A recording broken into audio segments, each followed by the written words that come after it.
Welcome to The Explainer. Today, we're diving into the Anxiety and Depression Workbook for Dummies. And we're not just going to read it, we're hacking it, pulling out the absolute best, most practical tools that you can start using today to rewire your thinking and, honestly, just get some calm back in your life. Let's get right into it. And, this quote right here, from the actual founder of cognitive therapy, Dr. Aaron T. Beck, it just says it all. This is not about some dry technical manual. It's designed to be easy to get into, engaging, and, believe it or not, even a little bit fun.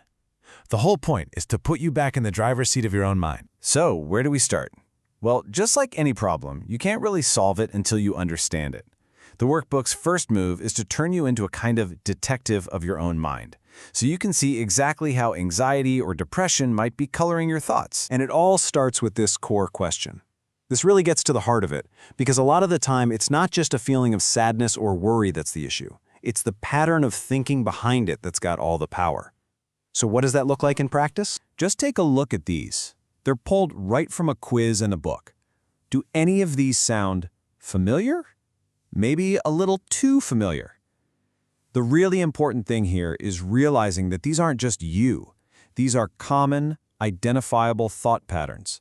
And just seeing them on a screen like this, giving them a name, that is the first crucial step to taking their power away. Okay, so once you've spotted the thoughts, what's next? Well, now we get to the really good part, challenging them. This is all built on the core idea of cognitive behavioral therapy, or CBT, which is a total game changer. And the idea is this: if you can change how you think, you can absolutely change how you feel. It's all about learning to see things a little more clearly. The book uses this amazing term for these thought patterns, reality scramblers. It's perfect, right? It's like having funhouse mirrors in your mind. They take a real situation and just twist it.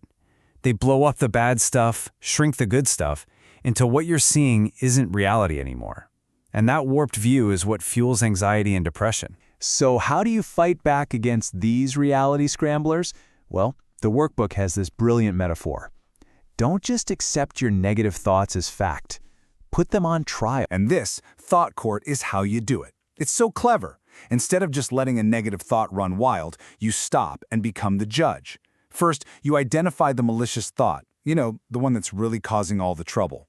Then, you play two roles. First, you're the defense attorney for the negative thought. You write down every piece of evidence you can find that supports it. But then, and this is the critical part, you switch sides. You become the prosecutor, and your job is to argue against that thought with everything you've got. Find all the evidence that proves it's wrong, or at least exaggerated. Finally, as the impartial judge, you look at both sides and come up with a more balanced, realistic verdict. It's a system to stop you from automatically believing your own worst thoughts. Okay, so we've worked on our thoughts, but thinking is only half the battle. The workbook is really clear on this. Part 3 is all about action, and it's built on a piece of wisdom that might seem a little backwards at first. You don't wait until you feel motivated to do something. You do the thing, and the motivation shows up afterwards. And this is how you start. You face your fears. But here's the key. You don't have to go jump in the deep end. No way! The idea is to break a big, scary thing down into tiny, manageable steps and then just take the first one. You prove to your brain, step by step, that you can handle it. This is the staircase of fear, a brilliant tool from the book. Let's look at this example for someone named Jason. His biggest fear, a 100 out of 100, is asking someone on a date. Terrifying, right? But look at how he breaks it down.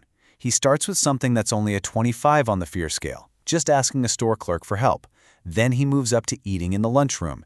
Each little win builds confidence for the next, bigger step. It takes this huge, impossible-seeming goal and makes it totally doable. All right, finally, what about those moments when you're just totally overwhelmed and you need something that works right now? The book has a whole list of these quick ways out. Think of them like mental first aid. We're going to look at a few of the very best ones. First up, and this one is so simple you might overlook it. But it's so powerful. Just breathe. See, when we're stressed, our breathing gets all shallow and fast, which just amps up the panic. By deliberately taking slow, deep breaths way down in your belly, you send a direct physical signal to your nervous system that it's okay to calm down. It's basically a physical hack for your mental state. Okay, next, here's a tool for getting some instant perspective when you're spiraling. What a great question. Seriously, it just yanks you out of the heat of the moment and forces your brain to zoom out. Think about it. Most of the things that cause us intense worry right now, will we even remember them in a year? Probably not.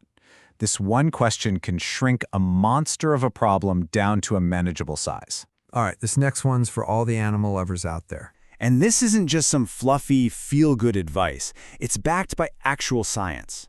The simple act of stroking a dog or a cat has a measurable physical effect on your body. It can literally lower your blood pressure.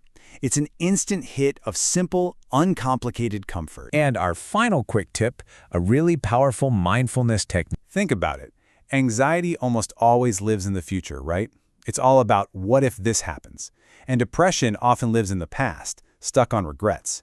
So the escape is to bring yourself back to the now. Focus on the feeling of your feet on the floor, the sound of the room, your own breath.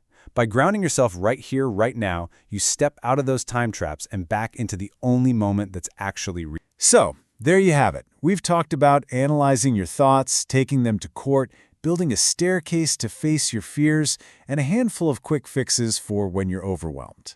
These are not just ideas, they're real, practical tools for your mental toolkit. So the only question left is the one on the screen. Out of all of this, what's one small thing you could try today?